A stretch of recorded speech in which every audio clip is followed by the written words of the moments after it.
बिस्मिल्लाहिर्रहमानिर्रहीम। अस्सलामु अलैकुम दोस्तों, मैं आपको अपने YouTube चैनल पर खुश आमदीद कहता हूँ। आइए दोस्तों, आज के मौजू की तरफ चलते हैं। एक बादशाह किसी मोहलिक बीमारी में मुब्तला हो गया। काफ़ी दिन इलाज करने के बावजूद जब उसे आराम ना आया तो तबीबों ने सलाह मशवरा करके कहा कि इस बीमारी का इलाज सिर्फ इंसान के पित्ते से किया जा सकता है, और वो भी ऐसे इंसान के पित्ते से जिसमें ये ख़ास निशानियाँ हों। ये कहकर हकीमों ने वो निशानियां बताईं और बादशाह ने हुक्म दे दिया कि शाही प्यादे सारे मुल्क में फिरकर तलाश करें और जिस शख्स में ये निशानियां हों उसे ले आएं। प्यादों ने फ़ौरन तलाश शुरू कर दी। खुदा का करना ऐसा हुआ कि वो सारी निशानियां एक गरीब किसान के बेटे में मिल गईं।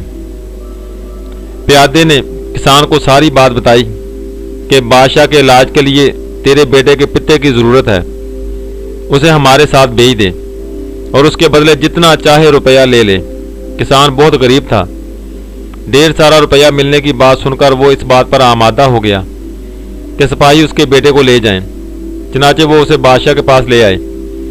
खास निशानियों वाला लड़का मिल गया तो अब काजी से पूछा गया कि इसे कत्ल करके उसके जिस्म से पित्ता निकालना जायज़ होगा या नहीं। काजी साहब ने फतवा दिया कि बादशाह की जान बचाने के लिए एक जान को कुर्बान करना जायज़ है।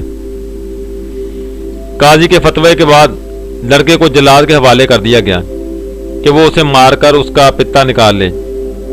लड़का बिल्कुल बेबस था और वो अपने मरने की तैयारियां देख रहा था और खामोश था, ज़बान से कुछ ना कह सकता था।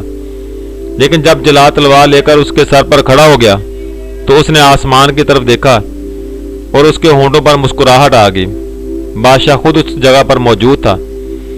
उसने उसे मुस्कुराते हुए देखा तो बहुत हैरान हुआ। जल्लाद के हाथ में नंगी तलवार देखकर तो बड़े बड़े बहादुर खौफ से कांपने लगते हैं। उसने जल्लाद को रुकने का इशारा करके लड़के को अपने पास बुलाया और उससे पूछा, लड़के ये तो बता, इस वक्त मुस्कुराने का कौन सा मौका था?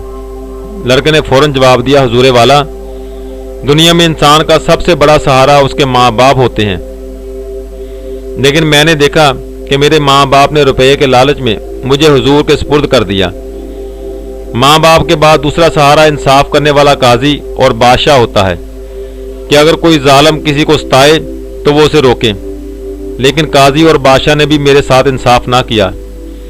अब मेरा आखिरी सहारा खुदा की ज़ात थी और मैं देख रहा था कि जल्लाद नंगी तलवार लेकर मेरे सर पर पहुंच गया और खुदा का इंसाफ भी ज़ाहिर नहीं हो रहा। बस ये बात सोचकर मुझे हंसी आ गई। लड़के की ये बात सुनी तो बादशाह की आंखों में आंसू आ गए। उसने हुक्म दिया कि लड़के को छोड़ दो। हम ये बात पसंद नहीं करते कि हमारी जान बचाने के लिए एक बेगुनाह की जान ली जाए। लड़के को उसी वक्त छोड़ दिया गया। बादशाह ने बहुत मोहब्बत से उसे अपनी गोद में बिठाया, प्यार किया और कीमती तोहफे देकर रुखसत किया। कहते हैं उसी वक्त से बादशाह की बीमारी घटनी शुरू हो गई और चंद दिन में वो बिल्कुल तंदुरुस्त हो गया। दोस्तों, सोचिएगा ज़रूर।